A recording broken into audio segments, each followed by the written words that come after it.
Hello दोस्तों, आप सभी को इस चैनल पर स्वागत है। यदि आप इस चैनल पर नए हैं तो इस वीडियो को पूरा देखिए। यदि वीडियो आपको समझ में आए ना खूब समझ में आए तो इस चैनल को सब्सक्राइब करिए। आइए, यदि बिहार बोर्ड के छात्र हैं और 10वीं की परीक्षा आपके सामने 2023 फरवरी में है तो यह वीडियो पूरा देखिएगा। आज मैं आपको बताने वाला हूं समीकरण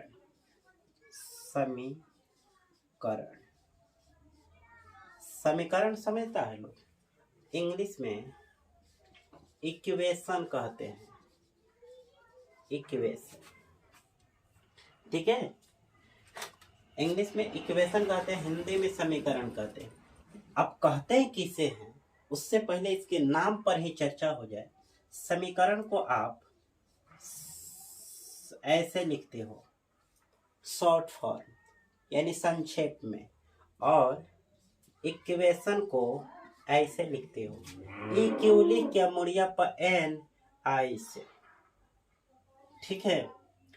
तो सम्मी लिख दो हिंदी मीडियम में ऐसे। इंग्लिश मीडियम में यदि आप पढ़ते हैं, इंग्लिश मीडियम के छात्र हैं तो आपको पता होगा इक्वेशन ऐसे लिखा जाता है, ठीक है। तो सबसे पहले आपको समीकरण के बारे में मैंने बताया कि इक्वेशन को कैसे आप लिख सकते हो, दिख रहा है, ठीक है। तो आपने देखा, अब इसे कहते किसे हैं और होता कैसा है, आपके परीक्षा में कौन समीकरण आएगा, ठीक है।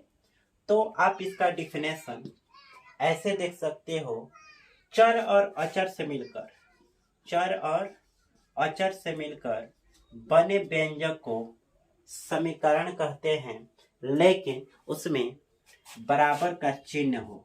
यह चिन्ह होगा ना तभी आपका समीकरण होगा।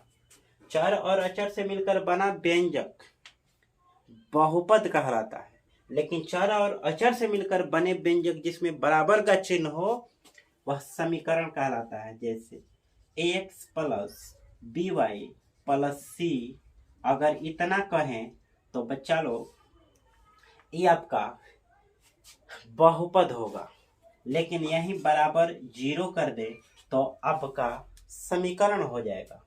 यानी बहुपद और समीकरण में थोड़ा सा अंतर है, थोड़ा सा, सिर्फ यह चिन्ह का अंतर। तो यह आपका जो समीकरण का चैप्टर है, तो इस कितने प्रकार के समीकरण आप समझ गए होंगे। समीकरण किसे कहते हैं?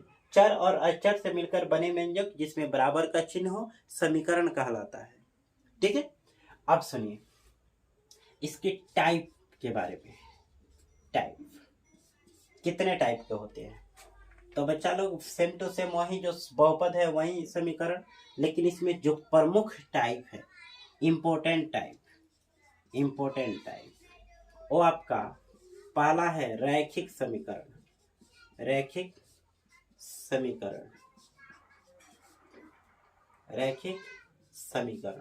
दूसरा है द्विघात समीकरण,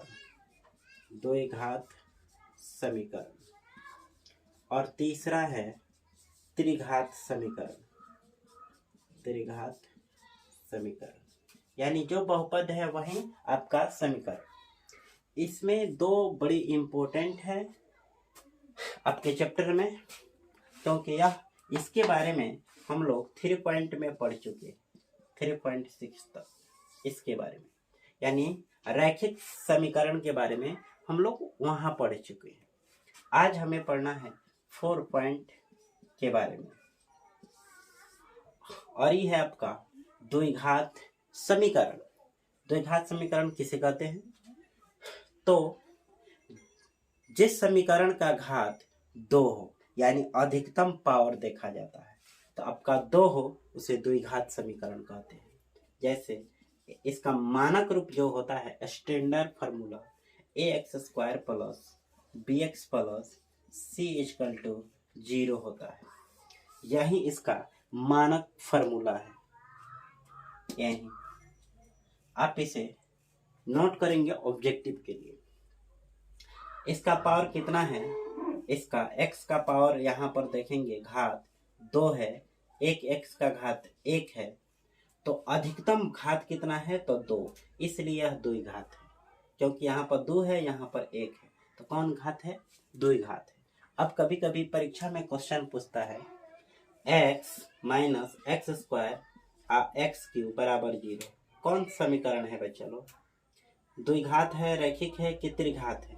तो बच्चा लोग आप जानते हो x का पावर यहाँ पर 1 है, यहाँ पर पावर 2 है और यहाँ पर पावर 3 है। तो अधिकतम पावर ही उस बहुपद का वह बहुपद कहलाएगा। जितना घात होगा उतना ही उस बहुपद का आप टाइप बताओगे। यदि अधिकतम घात इसमें 2 है तो यह द्विघात है, इसमें 3 है तो त्रिघात है, अगर इसमें 1 है तो रैखिक है। समझ गए? तो आज हमें विशेष चर्चाएं इस पर करना है, द्विघात पर, द्विघात समीकरण के ऊपर। आपके परीक्षा में एक टाइप का प्रश्न पूछता है, जब बताओ द्विघात बहुपद। ऑब्जेक्टिव भी पूछता है, ऑब्जेक्टिव बड़ी इंपॉर्टेंट ऑब्जेक्टिव होता है। 4 ऑप्शन देता है, उसमें से पूछता है कौन द्विघात बहुपद है और कौन नहीं है, तो आपको जांच करना होता है। तो आइए पहले आज ऑब्जेक्टिव भी पूछता है और सब्जेक्टिव भी, तो इसलिए दोनों टाइप से क्वेश्चन को आज हम लोग देखते हैं। तो आइए क्वेश्चन कुछ देखा जाए। ये सब्जेक्टिव में काम आएगा इक्वेशन लिखने के लिए, ठीक है? मिटा देते हैं।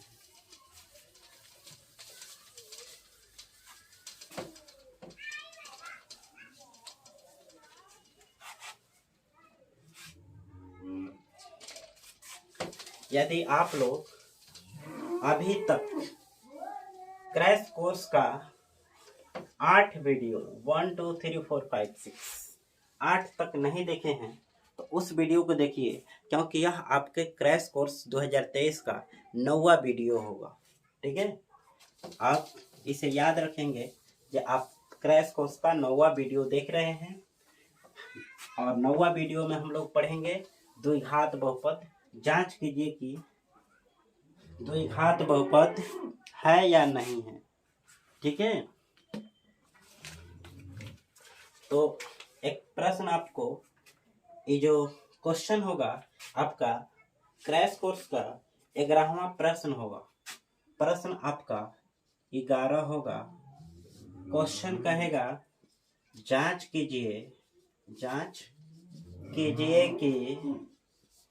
कीजिए कि क्या निम्न, मैंने नीचे जो लिखेंगे निम्न द्विघात समीकरण है।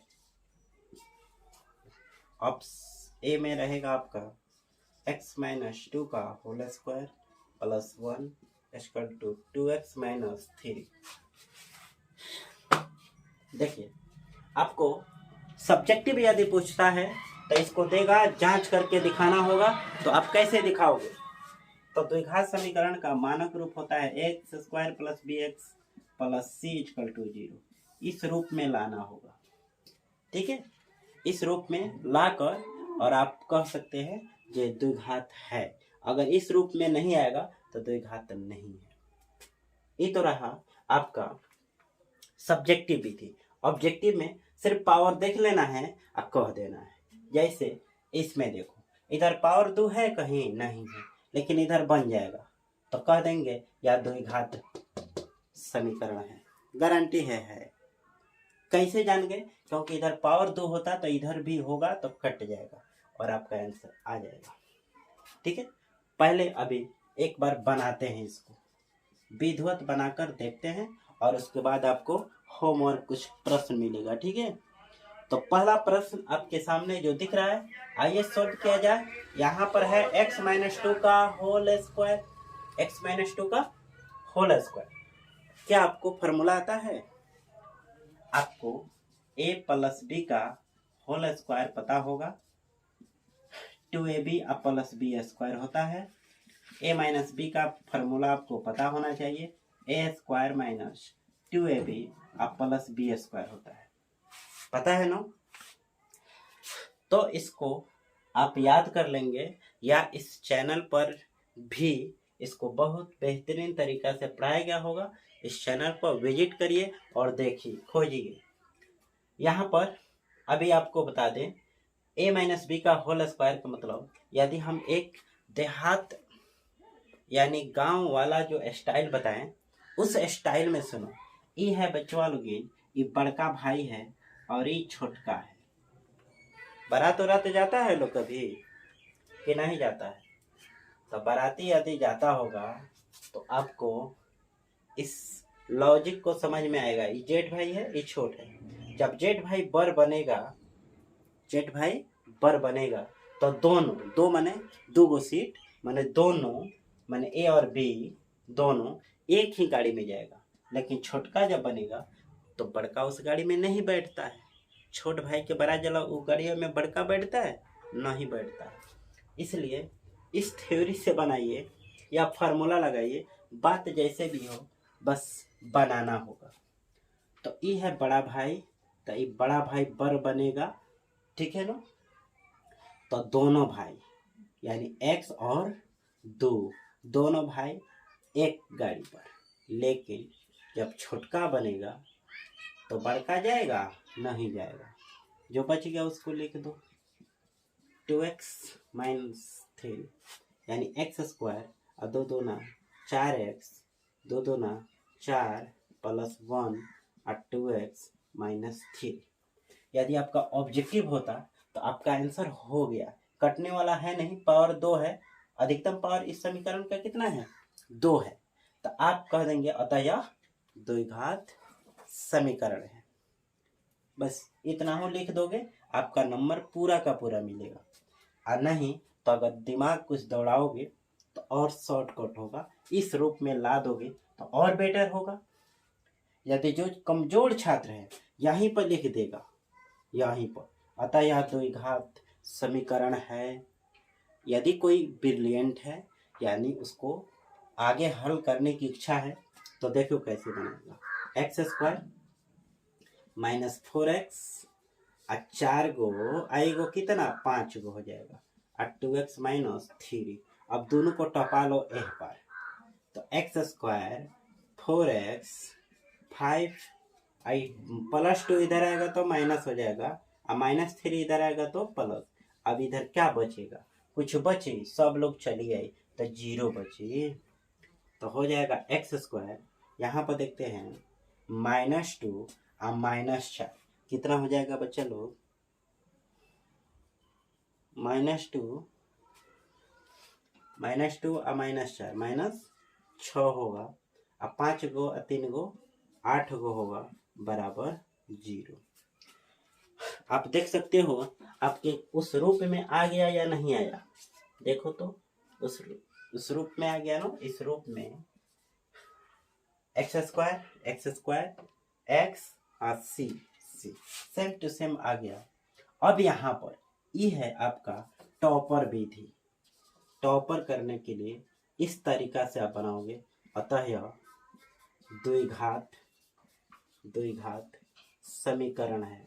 अतः यह द्विघात समीकरण है। जांच हो गया, यही आपका आंसर नहीं होगा, लिखेंगे प्रूव्ड, मैंने जांच कर दिए, दर्शा दिए, दिखा दिए, सिद्ध कर दिए, या आंसर लिखो, जो भी लिखना होगा आप लिख दो।